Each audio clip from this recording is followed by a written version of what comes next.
शुक्लाम्बरधरम् विष्णुम् शशिवर्णम् चतुर्भुजम् प्रसन्नवदनम् ध्यायेत् सर्वविघ्नोपशान्तये व्यासम् वसिष्ठनप्तारम् शक्तेः पौत्रमकल्मषम् पराशरात्मजम् वन्दे शुकतातम् तपोनिधिम्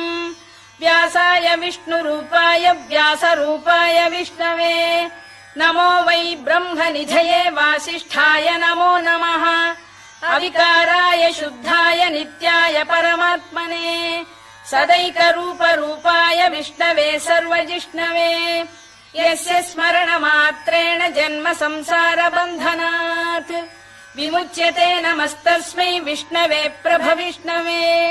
ॐ नमो विष्णवे प्रभविष्णवे। श्रीवैशम्पायन उवाच श्रुत्वा धर्मानशेषेण पावनानि च सर्वशः युधिष्ठिरः शान्तनवम् पुनरेवाभ्यभाषत। युधिष्ठिर उवाच किमेकम् दैवतम् लोके किम् वाप्येकम् परायणम् स्तुवन्तः कङ्कमर्चन्तः प्राप्नुयुर्मानवा शुभम् को धर्मः सर्वधर्माणाम् भवतः परमो मतः किम् जपन्मुच्यते जन्तुर्जन्म संसारबन्धनात्। श्रीभीष्म उवाच जगत्प्रभुम् देवदेवमनन्तम् पुरुषोत्तमम् स्तुवन्नाम सहस्रेण पुरुषः सततोत्थितः तमेव चार्चयन्नित्यम् भक्त्या पुरुषमव्ययम् ध्यायन् स्तुवन् नमस्यम् च यजमानस्तमेव च अनादिनिधनम् विष्णुम् सर्वलोकमहेश्वरम् लोकाध्यक्षम् स्तुवन्नित्यम् सर्वदुःखातिगो भवेत् ब्रह्मण्यम् सर्वधर्मज्ञम् लोकानाम् कीर्तिवर्धनम् लोकनाथम् महद्भूतम् सर्वभूतभवोद्भवम् एष मे सर्वधर्माणाम् धर्मोऽधिकतमो मतः यद्भक्त्या पुण्डरीकाक्षम् स्तवैरच्चेन्नरः सदा परमम् यो महत्तेजः परमम् यो महत्तपः परमम् यो महद्ब्रह्म परमम् यः परायणम् पवित्राणाम् पवित्रम् यो मङ्गलानाम् च मङ्गलम् दैवतम् देवतानाम् च भूतानाम् यो व्ययः यतः सर्वाणि भूतानि भवन्त्यादियुगागमे यस्मिंश्च प्रलयम् यान्ति पुनरेव युगक्षये तस्य लोकप्रधानस्य जगन्नाथस्य भूपते विष्णोर्नाम सहस्रम् मे शृणु पापभयापहम् यानि नामानि गौणानि विख्यातानि महात्मनः ऋषिभिः परिगीतानि तानि वक्ष्यामि भूतये ऋषिर्नाम्नाम् सहस्रस्य वेदव्यासो महामुनिः छन्दोऽनुष्टुप् तथा देवो भगवान् देवकीसुतः अमृतांशुद्भवो बीजम् शक्तिर्देवकी नन्दनः त्रिसामाहृदयम् तस्य शान्त्यर्थे विनियुज्यते विष्णुम् जिष्णुम् महाविष्णुम् प्रभविष्णुम् महेश्वरम् अनेकरूपदैत्यान्तम् नमामि पुरुषोत्तमम् अस्य श्रीविष्णोर्दिव्यसहस्रनामस्तोत्रमहामन्त्रस्य श्रीवेदव्यासो भगवान् ऋषिः अनुष्टुप्छन्दः श्रीमहाविष्णुः परमात्मा श्रीमन्नारायणो देवता अमृतांशुद्भवो भानुरिति बीजम् देवकी नन्दन श्रेष्ठेति शक्तिः उद्भवः क्षोभणो देव इति परमो मन्त्रः शङ्खबृन्नन्दकी चक्रीति कीलकम् शार्ङ्गधन्वा गदाधर इत्यस्त्रम् रथाङ्गपाणिरक्षोभ्य इति नेत्रम् त्रिसामासामगः सामेति कवचम् आनन्दम् परब्रह्मेति योनिः ऋतुः सुदर्शनकाल इति दिग्बन्धः श्रीविश्वरूप इति ध्यानम् श्रीमहाविष्णुप्रीत्यर्थे सहस्रनाम जपे विनियोगः ध्यानम् क्षीरोदन्वत्प्रदेशे शुचिमणिविलसत्सैकते मौक्तिकानाम् माला क्लुप्तासनस्थ स्फटिकमणिनिभैर्मौक्तिकैर्मण्डिताङ्गः शुभ्रैरभ्रैरदभ्रैरुपरि विरचितैर्मुक्तपीयूषवर्षैः आनन्दीन पुनीयादरिनलिन गदा शङ्खपाणिर्मुकुन्दः भूः पादौ यस्य नाभिर्वियदसुरनिलश्चन्द्रसूर्यौ च नेत्रे कर्णावाशा शिरोद्यौर्मुखमपि दहनो यस्य वास्तेयमब्धिः अन्तस्थम् यस्य विश्वम् सुरनरखगो भोगि गन्धर्व दैत्यैः चित्रम् रम्यते तम् त्रिभुवन वपुषम् विष्णुमीशम् नमामि ॐ नमो भगवते वासुदेवाय शान्ताकारम् भुजगशयनम् पद्मनाभम् सुरेशम् विश्वाधारम् गगनसदृशम् मेघवर्णम् शुभाङ्गम् लक्ष्मीकान्तम् कमलनयनम् योगिहृद्ध्यानगम्यम् वन्दे विष्णुम् भवभयहरम् सर्वलोकैकनाथम् मेघश्यामम् पीतकौशेयवासम् श्रीवत्साङ्कम् कौस्तुभोद्भासिताङ्गम् पुण्योपेतम् पुण्डरीकायताक्षम् विष्णुम् वन्दे सर्वलोकैकनाथम् नमः समस्तभूतानामादिभूताय भूभृते अनेकरूपरूपाय विष्णवे प्रभविष्णवे सशङ्खचक्रम् सकिरीटकुण्डलम् सपीतवस्त्रम् सरसीरुभेक्षणम् सहारवक्षस्थलशोभिकौस्तुभम् नमामि विष्णुम् शिरसा चतुर्भुजम् छायायाम् पारिजातस्य हेमसिंहासनोपरि आसीनमम्बुदश्याममायताक्षमलङ्कृतम् चन्द्राननम् चतुर्बाहुम् श्रीवत्साङ्कितवक्षसम् रुक्मिणी सत्यभामाभ्याम् सहितम् कृष्णमाश्रये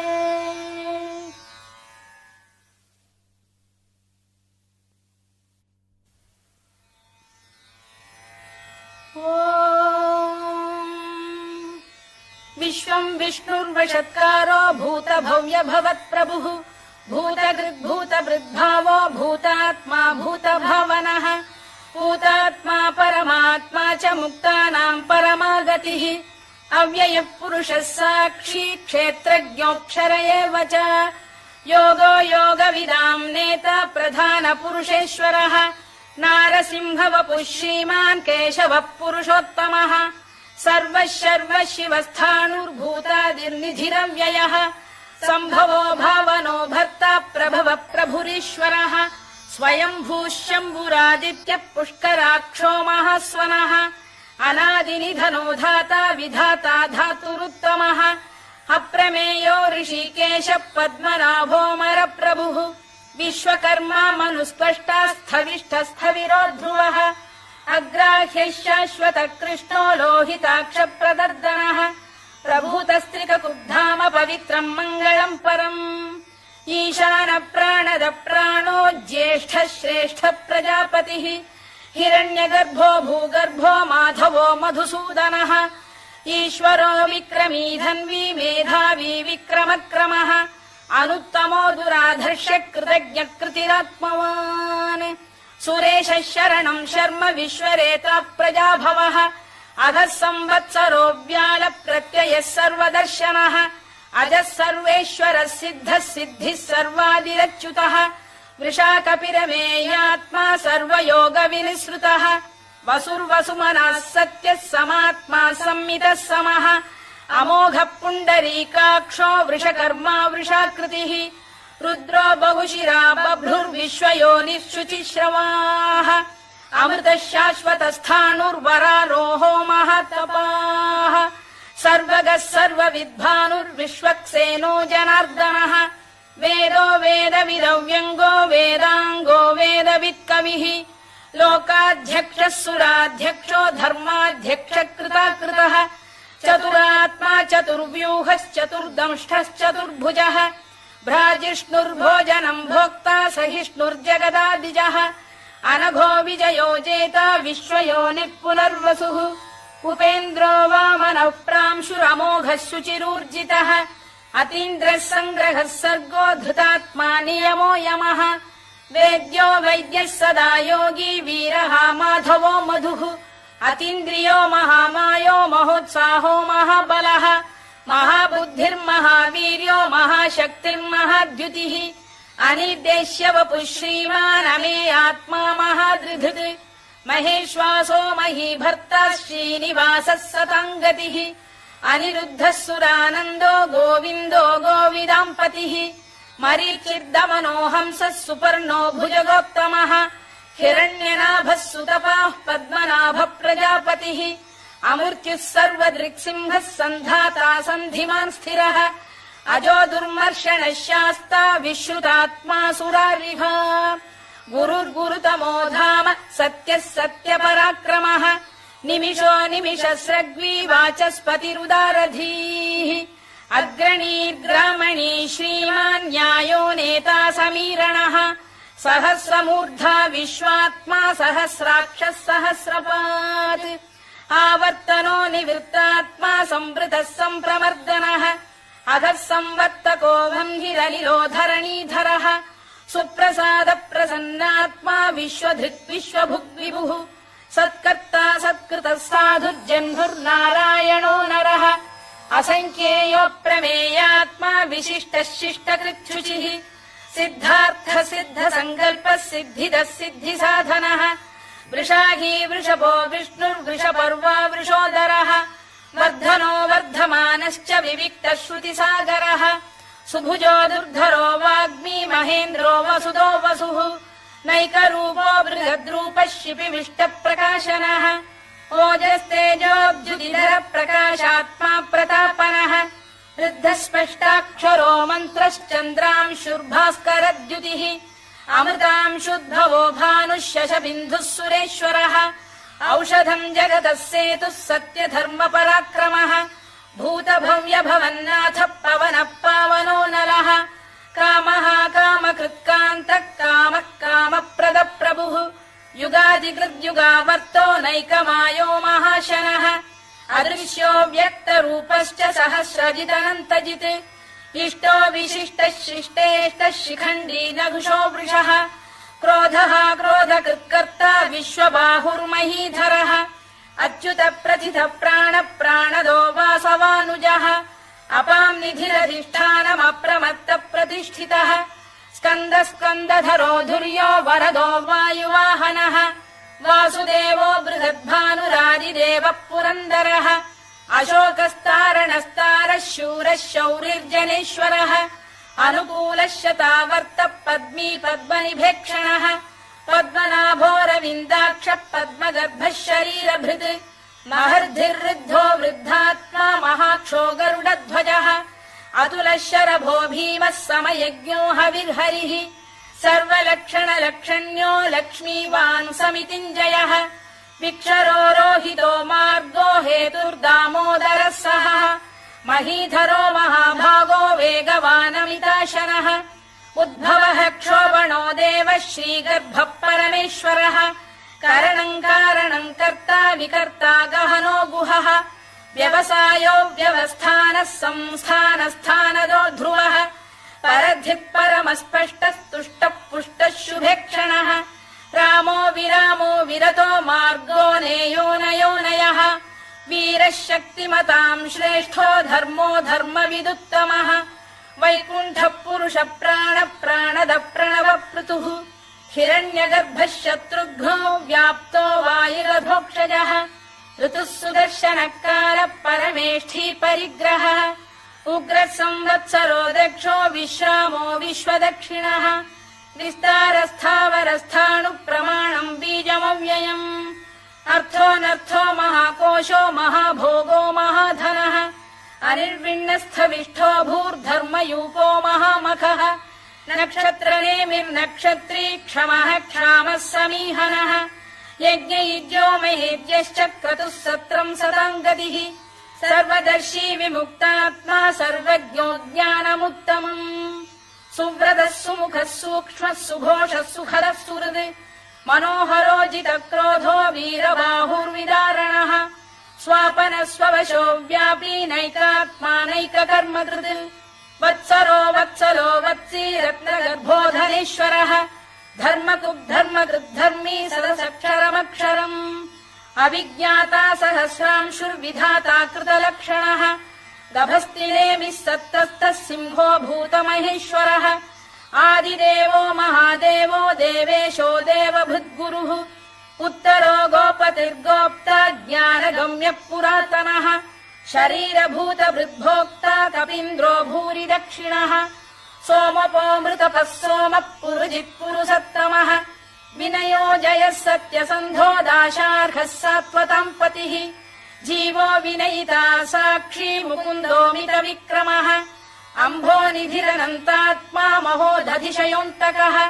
अजो महार्घः स्वाभाव्यो जिता मित्र प्रमोदनः आनन्दो नन्दनो नन्दः सत्यधर्मा त्रिविक्रमः महर्षि कपिलाचार्यः कृतज्ञो मेदिनीपतिः त्रिपदस्त्रिदशाध्यक्षो महाशृङ्गकृतान्तकृत् महावराहो गोविन्दः सुषेणः कनकाङ्गनी गुह्यो गभीरो गहनो गुप्तश्चक्रगदाधरः मेधास्वाङ्गो जितकृष्णो दृढः सङ्कर्षणोच्युतः वरुणो वारुणो वृक्षः पुष्कराक्षो महामनाः भगवान् बलहानन्दी वनमाली हलायुधः आदित्यो ज्योतिरादित्यः सहिष्णुर्गतिसत्तमः सुधन्वाखण्ड परशुर्दारुणो द्रविणप्रदः दिवस्पृक् सर्वदृग्व्यासो वाचस्पतिरयो निजः त्रिसामासामगः साम निर्वाणम् भेषजम् भिषज सन्न्यासकृच्छमः शान्तो निष्ठा शान्तिपरायणम् शुभाङ्गः शान्तिदः स्रष्टा कुमुदः कुवलेशयः गोहितो गोपतिर्गोप्ता वृषभाक्षो वृषप्रियः अनिवर्ती निवृत्तात्मा संक्षेप्ता क्षेमकृत् शिवः श्रीवत्सवक्षः श्रीवासः श्रीपतिः श्रीमताम्बरः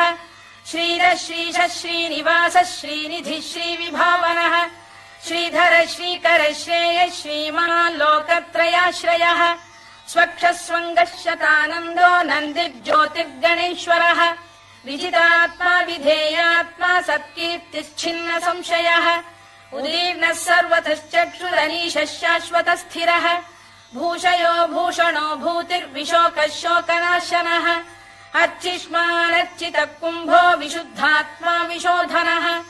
अनिरुद्धो प्रतिरथ प्रद्युम्नोमित विक्रमः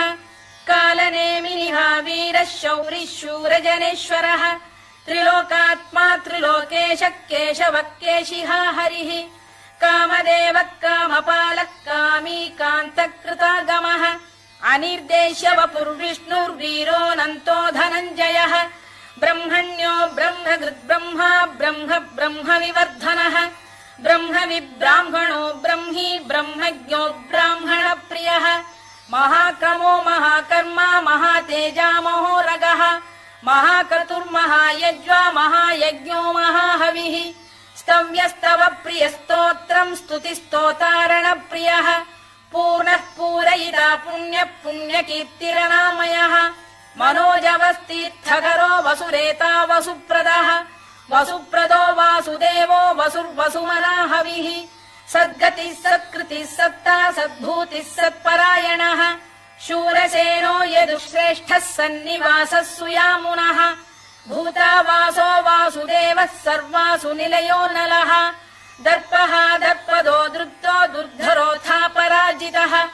विश्वमूर्तिर्महामूर्तिर्दीप्तमूर्तिरमूर्तिमान्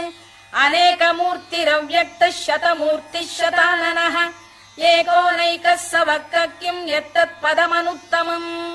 लोकबन्धुर्लोकनाथो माधवो भक्तवत्सलः सुवर्णवर्णो हेमाङ्गो वराङ्गश्चन्दनाङ्गदी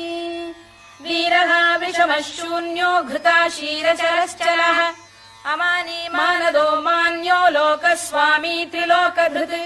सुमेधा मेधजो धन्यः सत्यमेधाधराधरः तेजो वृषोद्युतिधरः सर्वशस्त्रभृताम्बरः प्रग्रहो निग्रहो व्यग्रो नैकशृङ्गो गदाग्रजः चतुर्मूर्तिश्चतुर्बाहुश्चतुर्व्यूहश्चतुर्गतिः चतुरात्मा चतुर्भावश्चतुर्वेदविदेकपात् समावर्तो निवृत्तात्मा दुर्जयो दुरतिक्रमः दुर्लभो दुर्गमो दुर्गो दुरावासो दुरारिः शुभाङ्गो लोकसारङ्गः सुतन्तुस्तन्तुवर्धनः इन्द्रकर्मा महाकर्मा कृतकर्मा कृतागमः उद्भवः सुन्दरः सुन्दो रत्ननाभः सुलोचनः अर्को वाजसनः शृङ्गी जयन्तः सर्वविजयी सुवर्णबिन्दुरक्षोभ्यः सर्ववागीश्वरेश्वरः महाह्रदो महागर्तो महाभूतो महानिधिः कुमुद कुन्दर कुन्द पर्जन्यः पावनो निलः अमृताशोऽमृतवपुः सर्वज्ञः सर्वतोमुखः सुलभः सुव्रतः सिद्धः शत्रुजिच्छत्रुतापनः न्यग्रोधोदुम्बरोश्चतश्चाणूरान्ध्रैषूदनः सहस्रार्चिः सप्तजिह्वः सप्तैधाः सप्तवाहनः अमूर्तिरनघोचिन्त्यो भयकृद्भयनाशनः अणुबृहत्कृशस्थूलो गुणभिर्निर्गुणो महान् अधृतस्वधृतस्वास्य प्राग्वंशो वंशवर्धनः भारभृत्कथितो योगी योगीशः सर्वकामदः आश्रमश्रमणः क्षामः सुपर्णो वायुवाहनः धनुर्धरो धनुर्वेदो दण्डो दमयिता दमः अपराजितः सर्वसहो नियन्ता नियमो यमः सत्त्ववान् सात्विकः सत्यः सत्यधर्मपरायणः अभिप्रायप्रियार्होः प्रियकृत्प्रीतिवर्धनः विहाय सगतिर्ज्योतिः सुरुचिर्कुतभुक् विभुः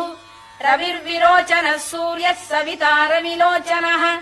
अनन्तो हुतभुग्भोक्ता सुखदो नैकजोऽग्रजः अनिर्विण्णः सदामर्षी लोकाधिष्ठानमद्भुतः सनात्सनातनतमः कपिलः कपिरव्ययः स्वस्तिदः स्वस्तिकृत् स्वस्ति स्वस्तिभुक् स्वस्ति दक्षिणः आरौद्रः कुण्डली चक्री विक्रम्यूर्जितशासनः शब्दातिकः शब्दसः शिशिरः शर्वरीकरः अक्रूरपेशलो दक्षो दक्षिणः क्षमिणाम्बरः विद्वत्तमो वीतभयः पुण्यश्रवणकीर्तनः उत्तारणो दुष्कृतिः पुण्यो दुःस्वप्ननाशनः वीरः रक्षणः सन्तो जीवनः पर्यवस्थितः अनन्तरूपोऽनन्तश्रीर्जितमन्युर्भयापहः चतुरश्रो गभीरात्मा विदिशो व्यादिशो दिशः अनाधिर्भूर्भुवो लक्ष्मी सुवीरो रुचिराङ्गदः जननो जनजन्मादिर्भीमो भीमपराक्रमः आधारनिलयो धाता पुष्पहास प्रजागरः ऊर्ध्वगः सत्पथाचार प्राणद प्रणवप्रणः प्रमाणम् प्राणनिलय प्राणभृत्प्राणजीवनः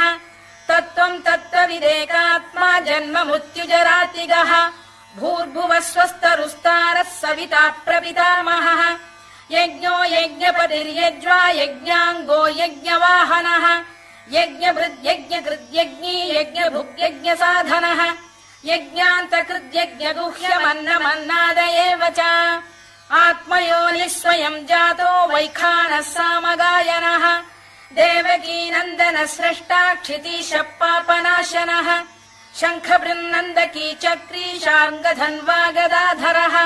तथाङ्गपाणिरक्षोभ्यः सर्वप्रहरणायुधः सर्वप्रहरणायुधवोन्नम इति वनमाली गरीशाङ्गी शङ्खी चक्री च नन्दकी श्रीमान्नारायणो विष्णुर्वासुदेवोऽभिरक्षतु वनमाली गरीशाङ्गी शङ्खी चक्री च नन्दकी श्रीमान्नारायणो विष्णुर्वासुदेवोऽभिरक्षतु वनमाली गरीशाङ्गी शङ्खी चक्री च नन्दकी श्रीमान्नारायणो विष्णुर्वासुदेवोऽभिरक्षतु इतीदम् कीर्तनीयस्य केशवस्य महात्मनः नाम्नाम् सहस्रम् दिव्यानामशेषेण प्रकीर्तितम् य इदम् शृणुयान् नित्यम् यश्चापि परिकीर्तयेत् नाशुभम् प्राप्नुयात् किञ्चित् सोमुत्रेह च मानवः वेदान्तको ब्राह्मणः स्यात् क्षत्रियो विजयी भवेत् वैश्यो धनसमृद्धः स्यात् शूद्रः सुखमवाप्नुयात् धर्मार्थी प्राप्नुयात् धर्ममर्थार्थी चार्थमाप्नुयात् कामानवाप्नुयात् कामी प्रजार्थी चाप्नुयात् प्रजाम् भक्तिमान् यः सदोत्थाय शुचिस्तद्गतमानसः सहस्रम् वासुदेवस्य नाम्नामेतत् प्रकीर्तयेत् यशः प्राप्नोति विपुलम् याति प्राधान्यमेव च अचलाम् श्रियमाप्नोति श्रेयः प्राप्नोत्यनुत्तमम् न भयम् क्वचिदाप्नोति वीर्यम् तेजश्च विन्दति भवत्यरोगोद्युतिमान् बलरूपगुणान्वितः रोगार्तो मुच्यते रोगात् बद्धो मुच्येत बन्धनात् भयान्मुच्येत भीतस्तु मुच्येतापन्न आपदः दुर्गाण्यतितरत्याशु पुरुषः पुरुषोत्तमम् स्तुवन्नाम सहस्रेण नित्यम् भक्तिसमन्वितः वासुदेवाश्रयो मर्त्यो वासुदेवपरायणः सर्वपापविशुद्धात्मा याति ब्रह्म सनातनम् न वासुदेव भक्तानामशुभम् विद्यते क्वचित् जन्म मृत्युजरा व्याधि भयम् नैवोपजायते इमम् स्तवमधीयानः श्रद्धा भक्तिसमन्वितः युज्येतात्मसुखक्षान्ति श्रीधृतिस्मृतिकीर्तिभिः न क्रोधो न च मात्सर्यम् न लोभो न शुभा मतिः भवन्ति कृतपुण्यानाम् भक्तानाम् पुरुषोत्तमे द्यौः स चन्द्रार्कनक्षत्राखम् दिशो भूर्महो दधिः वासुदेवस्य वीर्येण विधृतानि महात्मनः ससुरासुरगन्धर्वम् स यक्षोरगराक्षसम् जगत्वशे वर्ततेदम् कृष्णस्य सचराचरम् इन्द्रियाणि मनो बुद्धिः सत्त्वम् तेजो बलम् धृतिः वासुदेवात्मकान्याहुः क्षेत्रम् क्षेत्रज्ञ एव च सर्वागमानामाचार प्रथमम् परिकल्पते आचार प्रभवो धर्मो धर्मस्य प्रभुरच्युतः ऋषयः पितरो देवा महाभूतानि धातवः जङ्गमा जङ्गमम् चेदम् जगन्नारायणोद्भवम् योगो ज्ञानम् तथा साङ्ख्यम् विद्या शिल्पादिकर्म च वेदाः शास्त्राणि विज्ञानमेतत् सर्वम् जनार्दनात् एको विष्णुर्महद्भूतम् पृथग्भूतान्यनेकशः त्रीन् लोकान् व्याप्य भूतात्मा भुङ्क्ते विश्वभुवव्ययः इमम् स्तवम् भगवतो विष्णोर्व्यासेन कीर्तितम् पठेद्य इच्छेत् पुरुषः श्रेयत् प्राप्तुम् सुखानि च विश्वेश्वरमजम् देवम् जगतः प्रभुमव्ययम् भजन्ति ये पुष्कराक्षम् न ते यान्ति पराभवम् न ते यान्ति पराभवम् ओन्नम इति अर्जुनोवाच पद्मपत्रविशालाक्ष पद्मनाभसुरोत्तमा भक्तानामनुरक्तानाम् त्राता भव जनार्दन श्रीभगवानुवाच यो माम् नाम सहस्रेण स्तोतुमिच्छति पाण्डव सोऽहमेकेन श्लोकेन स्तुत एव न संशयः स्तुत एव न संशयोन्नम इति व्यास उवाच वासनाद्वासुदेवस्य वासितम् भुवनत्रयम् सर्वभूतनिवासोऽसि वासुदेव नमोऽस्तु ते वासुदेव नमोऽस्तु ते ओन्नम इति पार्वत्युवाच केनोपायेन लघुना विष्णोर्नाम सहस्रकम् पठ्यते पण्डितैर्नित्यम् श्रोतुमिच्छाम्यहम् प्रभो ईश्वर उवाच श्रीराम राम रामेति रमे रामे मनोरमे सहस्रनाम तत्तुल्यम् राम नाम वरानने श्रीराम राम रामेति रमे रामे मनोरमे सहस्रनाम तत्तुल्यम् राम नाम वरानने श्रीराम राम रामेति रमे रामे मनोरमे सहस्रनाम तत्तुल्यम् राम नाम वरानने राम नाम वराननमोन्नम इति ब्रह्मोवाच नमोऽस्त्वनन्ताय सहस्रमूर्तये सहस्रपादाक्षि शिरोरुबाहवे सहस्रनाम्ने पुरुषाय शाश्वते सहस्रकोटियुगधारिणे नमः सहस्रकोटियुगधारिणे नमोन्नम इति सञ्जय उवाच यत्र योगेश्वर कृष्णो यत्र पार्थो धनुर्धरः तत्र श्रीर्विजयो भूतिर्ध्रुवानीतिर्मतिर्मम श्रीभगवानुवाच अनन्याश्चिन्तयन्तो मां ये जनाः पर्युपासते तेषाम् नित्याभियुक्तानां योगक्षेमम् वहाम्यहम् परित्राणाय साधूनां विनाशाय च दुष्कृताम् धर्म संस्थापनार्थाय सम्भवामि युगे युगे आर्ता विषण्णाः शिथिलाश्च भीता घोरेषु च व्याधिषु वर्तमानाः संकीर्त्य नारायण शब्दमात्रम् विमुक्त दुःखाः सुखिनो भवन्तु कायेन वाचा मनसेन्द्रियैर्वा बुद्ध्यात्मना वा प्रकृते स्वभावात् करोमि यद्यत् सकलम् परस्मै नारायणायेति समर्पयामि।